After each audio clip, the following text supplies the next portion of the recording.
Assalamualaikum warahmatullahi wabarakatuh. Kami dari kelompok 10 akan mempresentasikan tentang panduan audit internal. Kelompok saya pertama DG Fitri Hardian selaku ketua dan penilai. Saya sendiri Isyana Kulestari selaku moderator. Yang ketiga ada Sigit Prasetyo selaku sekretaris. Panduan audit internal. Penyusunan panduan audit intern hendaknya mencakup segala petunjuk atau memulai dari audit polisi atau kebijakan audit. Rencana audit ini dilakukan oleh satuan kerja dalam SKAI yang ditugaskan untuk pemberkasan dokumen audit serta pencatatan tindak lanjut laporan audit, pembekasan kasus, dan penyusunan arsip laporan audit. Kebijakan audit atau audit polisi. Ketentuan yang ditetapkan dalam pelaksanaan tugas audit. Audit polisi berisi kebijakan kepala SKAI dalam melaksanakan audit menghadapi situasi bank yang bersangkutan dengan mempertimbangkan jumlah unit kerja yang perlu diaudit, penetapan prioritas dan rencana pendidikan berkelanjutan untuk auditor.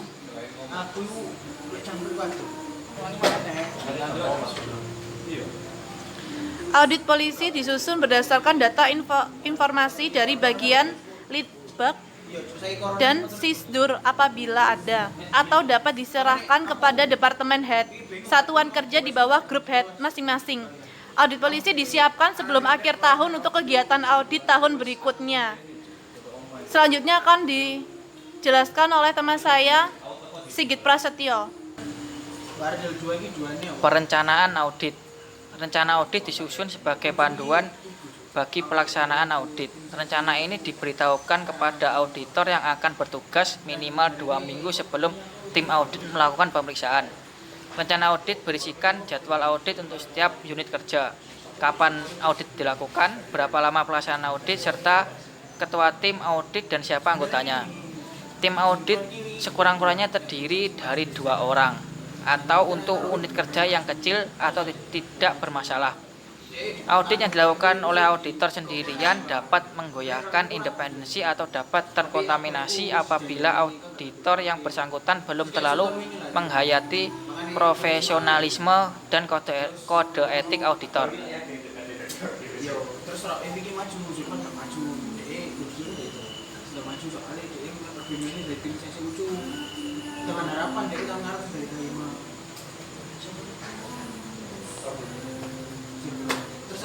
Data atau informasi untuk perencanaan audit risiko berbasis. Rencana audit harus disusun berdasarkan hal sebagai berikut.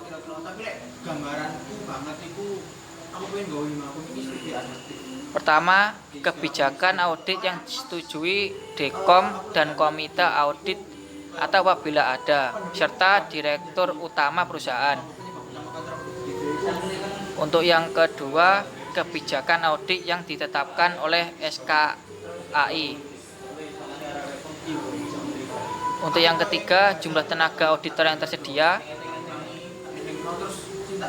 Yang keempat, jumlah satuan kerja atau cabang dan kantor pusat yang diperhitungkan untuk diaudit berisikan profil risiko satuan kerja cabang dan profil risiko satuan kerja fungsional di kantor pusat.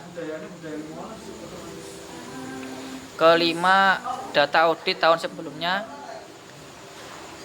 Yang keenam, data rencana cuti dan rencana pendidikan auditor.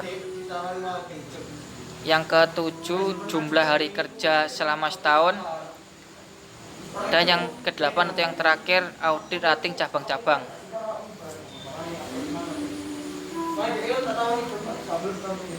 Mengatasi kekurangan tenaga dapat ditempuh beberapa alternatif. Yang pertama, ditarik dari tenaga on desk monitoring atau cadangan auditor untuk pemeriksaan khusus. Yang kedua, memperpanjang frekuensi audit untuk cabang yang berisiko below average dan cabang low risk. Jangan sekali-kali mengurangi frekuensi cabang dengan risiko above average apabila cabang-cabang tergolong X-Rate. Yang ketiga, gunakan outsourcing internal audit company. Di luar negeri hal ini sudah lazim dan terdapat dalam petunjuk BIS. Yang keempat, rekrutmen tenaga auditor baru atau butuh waktu.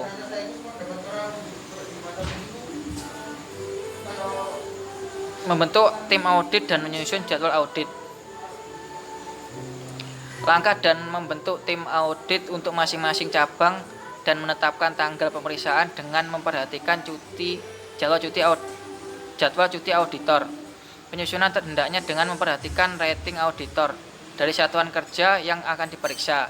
Dalam menyusun komposisi ini biasanya menggunakan tabel atau diagram di mana kolom menunjukkan skala waktu dari Januari sampai dengan Desember dan baris ke bawah untuk nama auditor atau tim, sedangkan cabang digambarkan dengan diagram mendatar.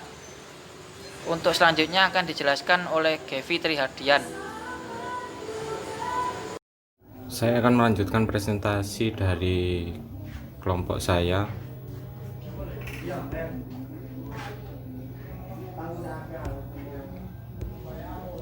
Yaitu contoh kasusnya, yang pertama, pemerintah daerah ABC mempunyai program pelayanan bus yang bertujuan untuk mengurangi tingkat penggunaan kendaraan pribadi di dalam kota sesuai dengan Pergub nomor 100 Pergub per 1 per 2016. Outputnya berupa pelayanan bus yang diukur dengan jumlah kilometer yang ditempuh.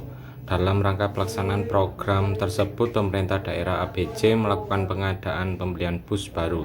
Setelah dilakukan tender, pemerintah daerah ABC menjatuhkan pilihan pada dealer X dengan merek A. Diketahui dealer X menawarkan merek busnya seharga 1 miliar per unit dibanding dealer Y yang menawarkan bus mereknya seharga 1 miliar 100 juta rupiah. Selain itu, Pemda ABC juga mendapatkan bantuan hibah unit bus merek B dari pemerintah pusat. Dapat disimpulkan pemerintah daerah ABC telah melakukan penghematan atau bertindak ekonomis. Hubungan antara biaya input dan input sebesar 100 juta rupiah. Selain memperoleh bantuan hibah dari pemerintah pusat, dalam operasional setahun diketahui biaya pengoperasional setahun bus merek A sebesar 500 juta. Sedangkan biaya pengoperasional bus merek B juga 500 juta.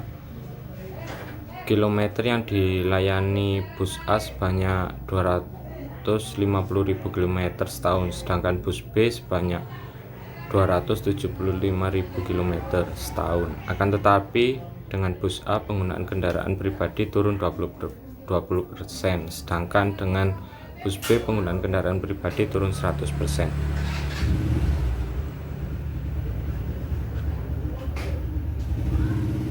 Dari makalah di atas dapat ditarik kesimpulan sisi efektivitas atau hubungan antara output dan outcome. Penggunaan bus A lebih efektif, sedangkan dari sisi efisiensi hubungan antara input dan output penggunaan bus B lebih efisiensi daripada bus A. Perbedaan ini disebabkan bus B memang mempunyai jarak tempuh yang lebih jauh, tetapi tingkat kenyamanan yang kurang memadai, sehingga masyarakat tidak serta-merta menggunakan bus B sebagai kendaraan pengganti mobil pribadi. Sekian presentasi dari kelompok kami. Sekian dan terima kasih.